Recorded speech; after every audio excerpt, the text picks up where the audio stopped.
Hello everyone, welcome to my channel. আর এটা আমার ফার্স্ট বড় ব্লগ। আর আজকে আমি আপনাদের সাথে শেয়ার করব আমি আমার বিশ্বকর্মা পুজোটা কি করে কাটালাম। দেখতেই পাচ্ছেন আমার আশেপাশে কেউ উঠেনি এখনো। আমিও ইউজুয়ালি এত সকালবেলা উঠি না, যেহেতু বিশ্বকর্মা পূজা আর আমার ঘুমটাও ভেঙে গেছিলো সকাল সকাল। তো আমি উঠে ফ্রেশ হয়ে নিয়েছি, ব্রাশ ট্রাশ করে। ততক্ষণে বাকিরা সবাই উঠেও পড়েছে। এই বছর বিশ্বকর্মা পূজাটি আমি দিদি বাড়িতেই কাটিয়েছি। দিদি বাড়িতে জিজু ভাগ্নির সাথে। আমার জিজুর একটি ফ্যাক্টরি আছে, আর সেখানেই বিশ্বকর্মা পূজাটি হয়েছিল, ছোট করে করা হয়েছিল। তো ওটার জন্যই আমরা রেডি হচ্ছিলাম। আর এখানে দিদি একটু ব্রেকফাস্ট বানিয়ে দিচ্ছিল আমাদেরকে। ততক্ষণে আমি আমার ভাগ্নিটাকে পড়িয়ে দিচ্ছিলাম, কারণ নেক্সট ডে ওর এক্সাম ছিল। তো আমরা ব্রেকফাস্টে একটু বিস্কিট আর রুটি খেয়েছি। আমি পুজো দিতে পারবো না দেখে আমি একটু রুটি খেয়ে নিয়েছিলাম। আর দিদি তো পুজো দিবে, তাই ও চাই খেয়েছে। আর এই যে আমরা রেডি হয়ে গেছি। আমি রেডি হওয়ার ভিডিওটা দিতে পারিনি, কিন্তু এখানে আমি সচরাচর শাড়ি পরি না, এর জন্য একটু ফ্লন্ট করছিলাম। আর এই যে আমরা বেরিয়ে গেছি আমার জায়বর ফ্যাক্টরির উদ্দেশ্যে।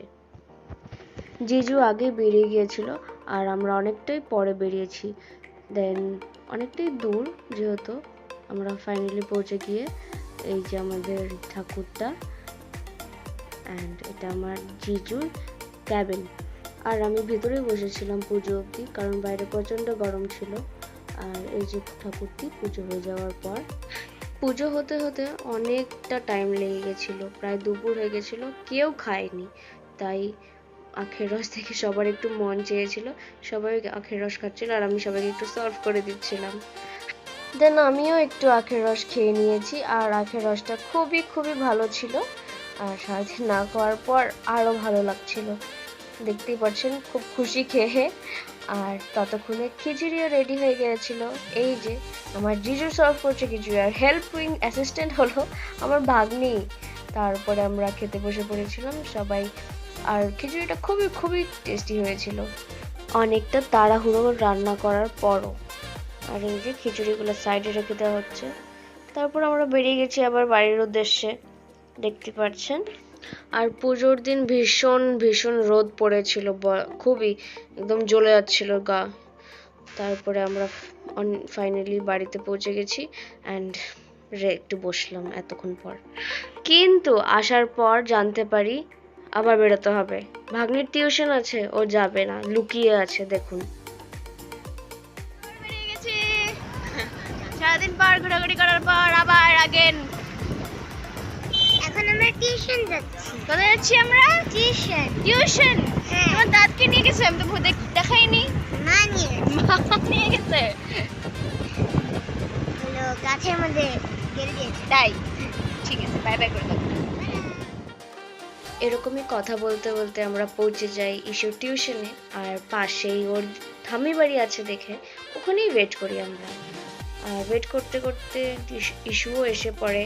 আর আমাদের খিদা পেয়ে গেছিলো অ্যাকচুয়ালি, কারণ আমি স্পেশালি একদম খিচুড়ি পছন্দ করি না, অল্প খেয়েছিলাম। আর যেহেতু মাছ হয়েছিল, ইস্যু খাবে, কারণ ওর মাছ আর চিকেন একদম ফেভারিট।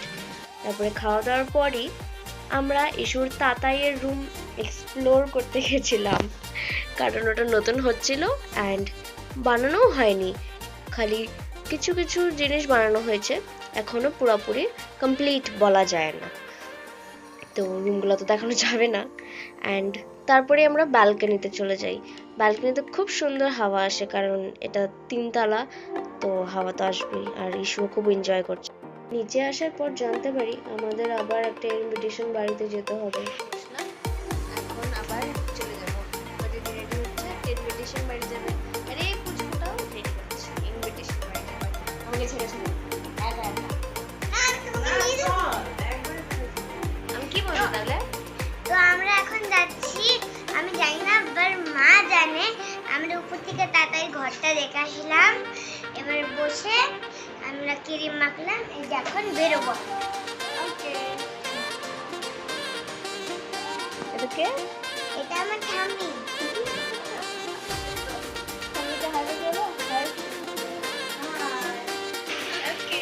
এরপর আমরা বেরিয়ে গেলাম ইনভিটেশন বাড়ির উদ্দেশ্যে। আর এই যে ইনভিটেশন বাড়ি, ঠাকুরটা খুব সুন্দর ছিল। ঠাকুরটা ভাবছিলাম খাবো না, দেন ইচ্ছা করলো সবাইকে দেখে আমিও একটু টেস্ট করে নিলাম। আর বেশিক্ষণ ওয়েট করিনি, বেরিয়ে গেছি আমরা বাড়ির উদ্দেশ্যে, কারণ অনেকটাই রাত হয়ে গেছিল। দেখতেই পাচ্ছেন অন্ধকার হয়ে গেছে। জিজু আর ভাগ্নিটা অন্য স্কুটিতে আসছিল। ভাগ্নিটা বলছিল পাপা তাড়াতাড়ি তাড়াতাড়ি বলতে বলতে রেস শুরু করে দিয়েছে আমার দিদি আর জিজু। আর শেষমেশ কিন্তু আমার জিজুই জিতে গেছে, কারণ দিদি তার টানতে পারেনি। দেখবেন, এখনই দেখতে পাবেন। আর এই যে দেখুন, ওরা আমাদেরকে ছেড়ে চলে গেল আগে, অ্যান্ড তারপরে আমরা বাড়ি পৌঁছে গেছি। আমার ভিডিওটা যদি আপনাদের ভালো লেগে থাকে তাহলে আমার চ্যানেলটিকে প্লিজ সাবস্ক্রাইব করে দিবেন, অ্যান্ড লাইক কমেন্ট শেয়ার করে দেবেন।